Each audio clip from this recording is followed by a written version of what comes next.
Welcome back to the channel, everyone. David Bromanshenko here, and today we are going to be pouring some soft plastic baits. In particular, we're going to be building a color that I have never tried to make before. I remember it was when I first heard about this color, it was back in like 2005 to 2008, somewhere in there. And it's a Reaction Innovations color called Dirty Sanchez.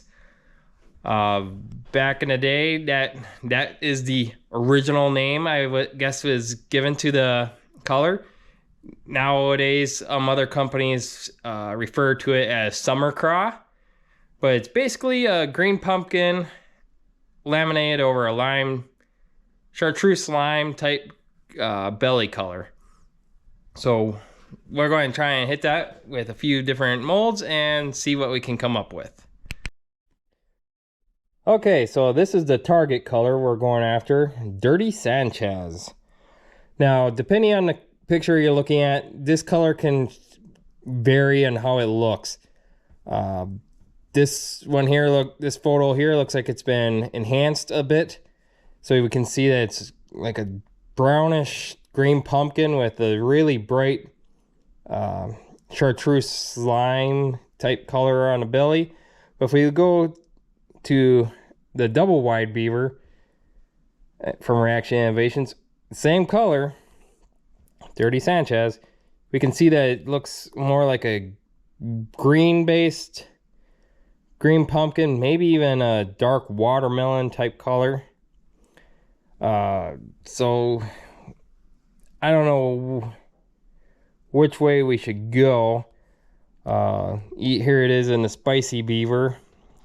And again, it looks like more of a somewhere in between those two.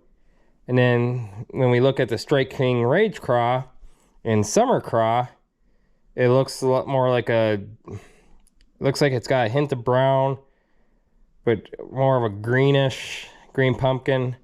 I'm not sure. But they all had that chartreuse lime-ish looking bottom.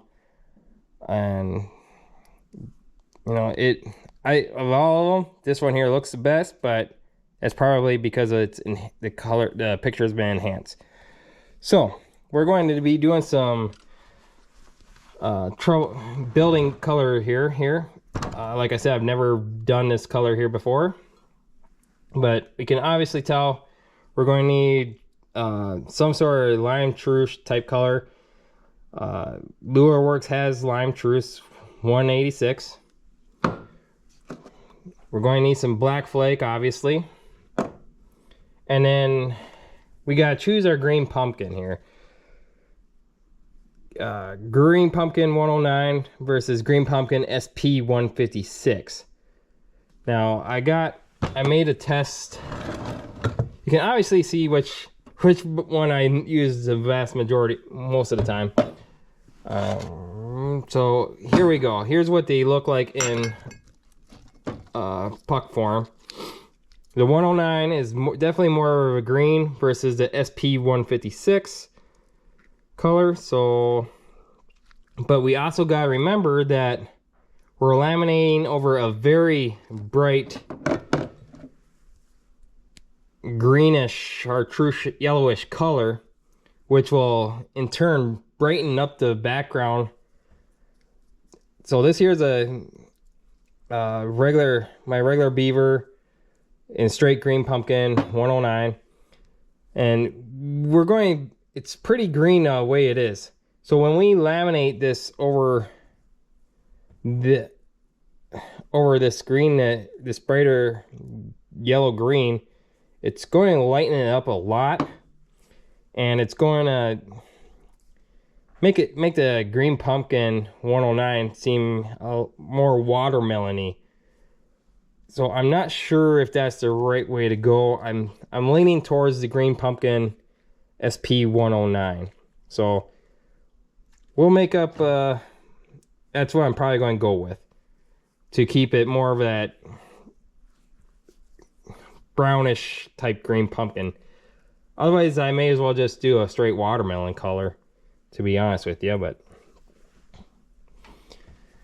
for molds here, we got two beaver molds. the Rage Cross. These are the Bob's Tackle Shack. Sorry, Bob's Tackle Shack 706 craw. And then we got the Angling AI. They're speed craw type deal.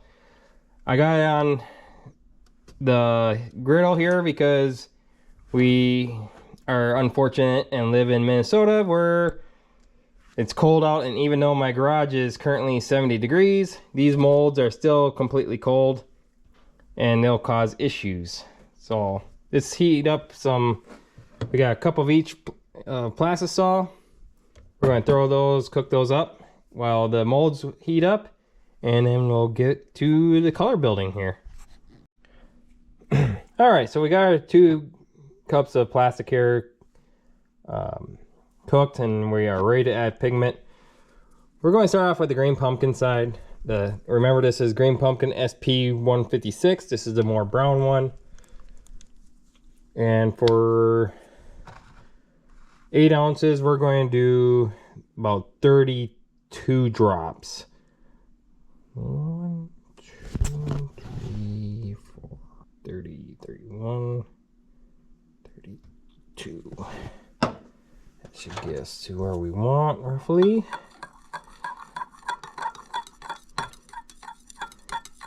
Yeah, that looks all right. It's got that green yet brownish tint to it. All right, that was easy enough. That's the easy side. The next side, the bottom color, is going to be the hard part. So we're going. I don't use this this lime truce very often, so we're going to start with probably 30 drops just to see where that gets us. 1, 2, 3, 4, 5, 6, 7, 9, 10, 11, 12, 14, 15, 16, 17, 18, 19, 20, 22, 23, 24, 25, 26, 27, 28, 29, 30. Let's see where that gets us.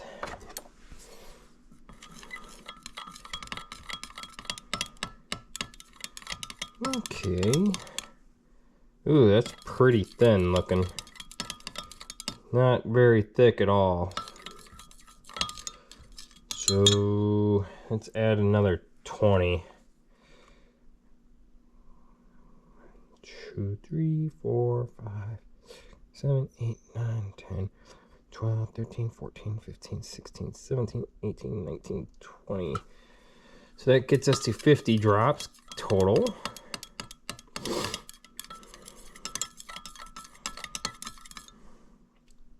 Wow, that color is just really light, isn't it?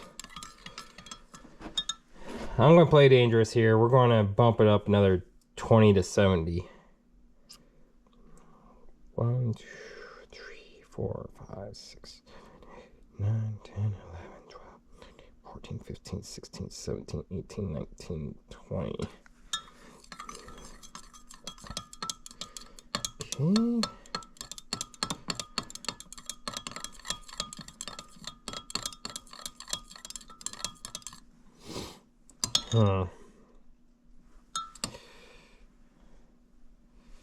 Yeah, that looks really see-through and runny, which might be all right.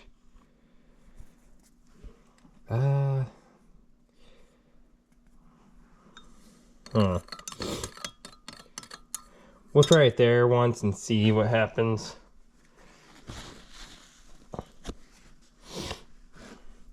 We'll add our flake here real quick to both sides.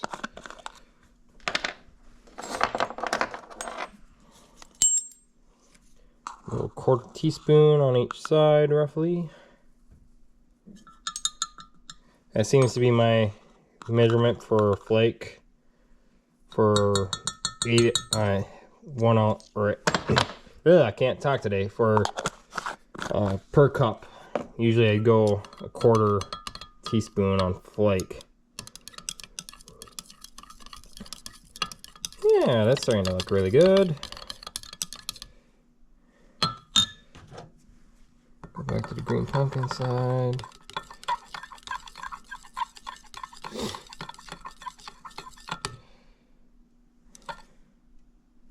Alright, we're gonna put these back in our microwave, let them heat up a little bit, back up to temperature a bit, and then we're gonna take a test shoot.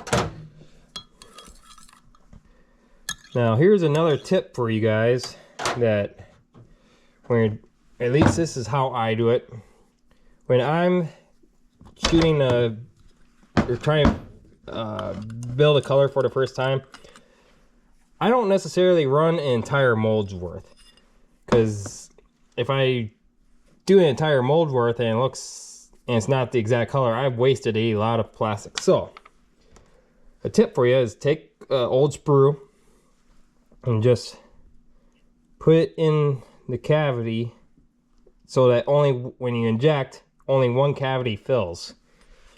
That'll give you a test bait to see if you're anywhere close to what you want it to be like.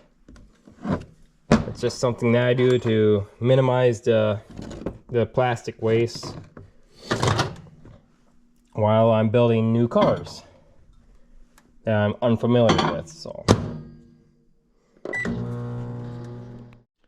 all right, let's glove up here and take our first test shoot. We don't need a whole lot because we're only doing one bait, and didn't take much to fill that for obvious reasons.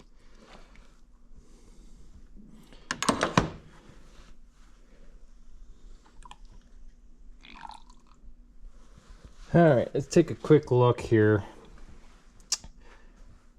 Just based on that, it looks like we might have to go even thicker yet on the lime truce side, and maybe just a tad bit darker on the green pumpkin side, but we'll see what it looks like here when we get the test bait out.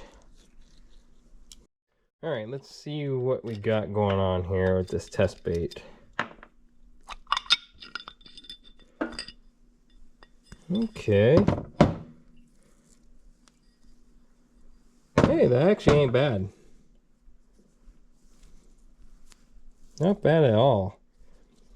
I must have had the temperature a little bit off because there's some spillage of the dark green pumpkin. But if we can show up to the light. No, that doesn't look bad. Let's bring up the pictures here again. Yeah, but that's because that's photo enhanced. Looks close. Honestly, I'd say it's very, very close to being where we want it.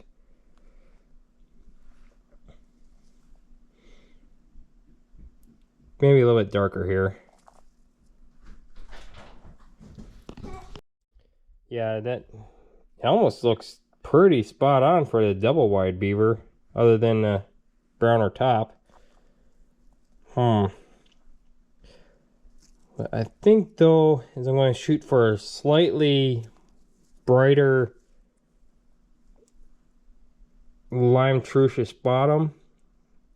I like the color saturation of it. I like the fact that, because it's, as you can see on this enhanced photo and our version, it's, you can't tell the lime truce is on the bottom of the flappers, but the green pumpkin side definitely looks more brown. So you might brown or darken that green pumpkin side up a bit, and then brighten this up with like a drop of yellow or something. Okay, so like I said, we're going to brighten this up just a tad bit. We're going to try a drop or two of this chartreuse 126. Generally, you try to add your chartreuses in before you heat the plastisol. But let's see if that made Any noticeable difference? Okay. You know what? I got a different yellow. This Lure Works chartreuse is pretty weak. You have to add a lot to it. I have some of this transparent yellow from MF. We're just going to do a drop of that and see where that gets us.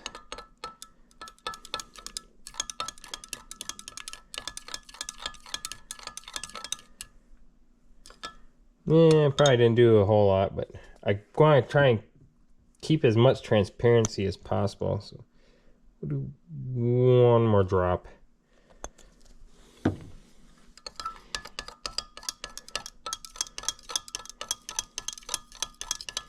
And I don't think I'm going... Yeah, because now it's starting to get a little cloudy. I don't want to... I like the transparency of what I have already. So let's just keep it at that. For the green pumpkin side, we're going to... Do I have a brown in here somewhere?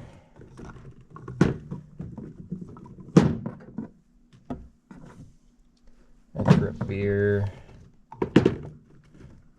Cherry red. Here we go. We're going to give it a drop of brown.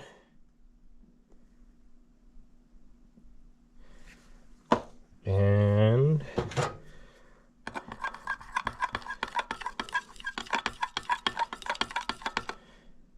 it's kind of hard to tell if it did anything. We're also going to go with a drop of black.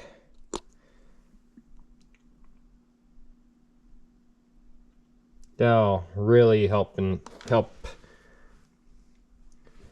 darken the plastic.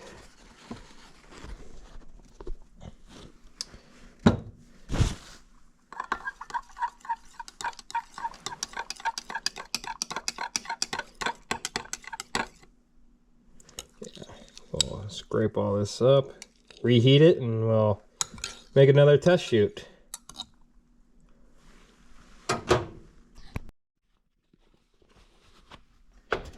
All right, let's try round number 2 here.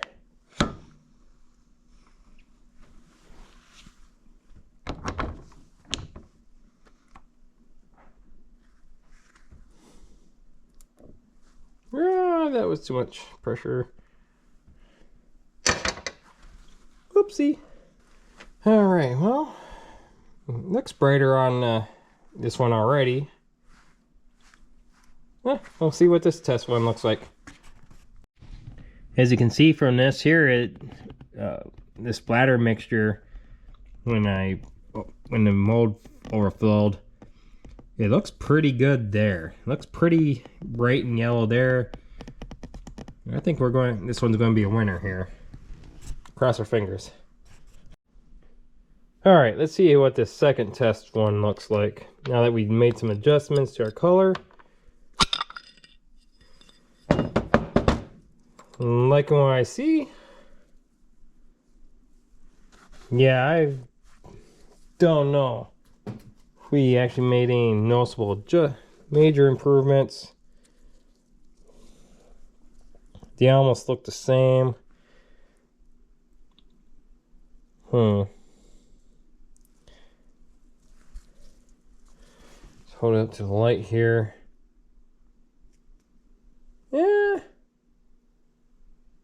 Looks...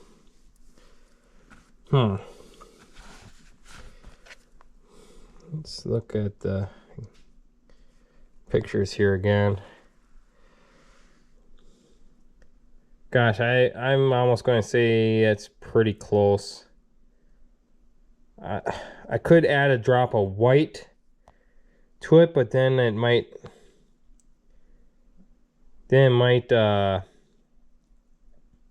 cloud up the saturation of the lime truce. But it looks pretty close to that, to be honest with you. I think we're there. You know, obviously this photo here has been enhanced, color is saturated, enhanced. And that looks like they're using a different I mean, that double wide beaver is also a bigger, thicker bait. So the saturation color is going to be way different. And then we look at the... Yeah, I'm going to say this is pretty close to the spicy beaver. Oh, got a couple air pockets in there. Good thing this is only a test bait. But maybe a little bit more black flake. But then that's going to darken everything up overall. I think this is pretty darn close, to be honest with you guys. So let's run some baits and see what they look like. Okay, since I know my injectors aren't going to be, my one dual injector setup isn't going to be enough to fill all 4 or all 6 molds that I want to, we're going to do the 2 beavers, and I think we'll have enough for the rage craw there. So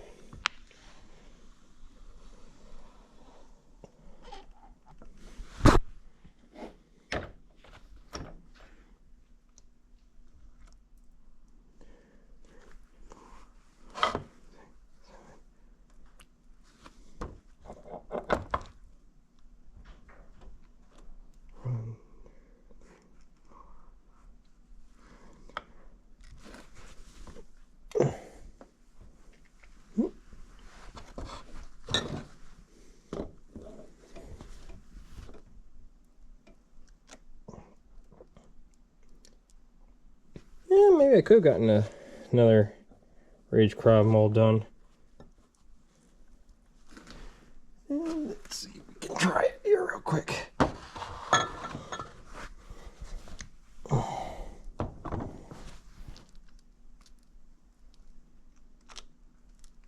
Yep, we did have enough.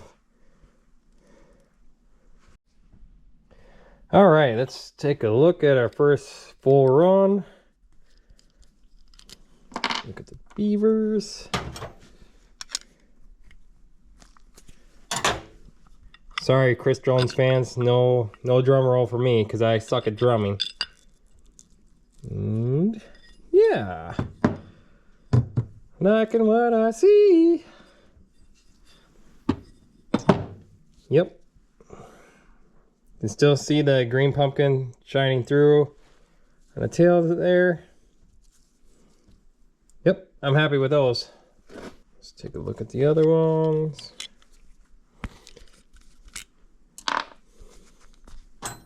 This shouldn't be a surprise at all.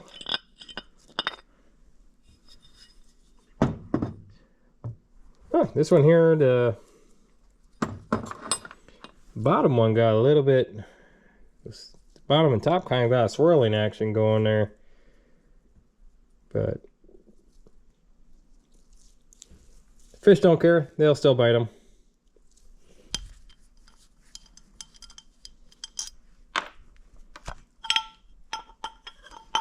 Oh, come on. Ooh, I think I like this color in this craw.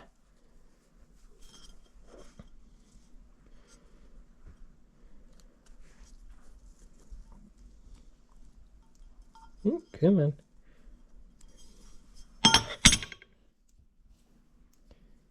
Yeah, I like it. I think that's a winner. See what the other one looks like here.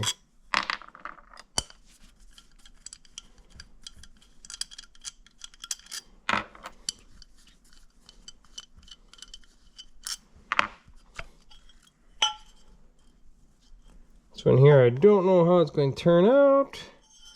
Okay. Yeah, I kind of figured as much because this one here, I grabbed this mold at the last second, so these ones here didn't quite turn out as well. Yeah, this one here, the bottom pretty much got all green pumpkin on that one. Usable. This one here hardly got any green pumpkin.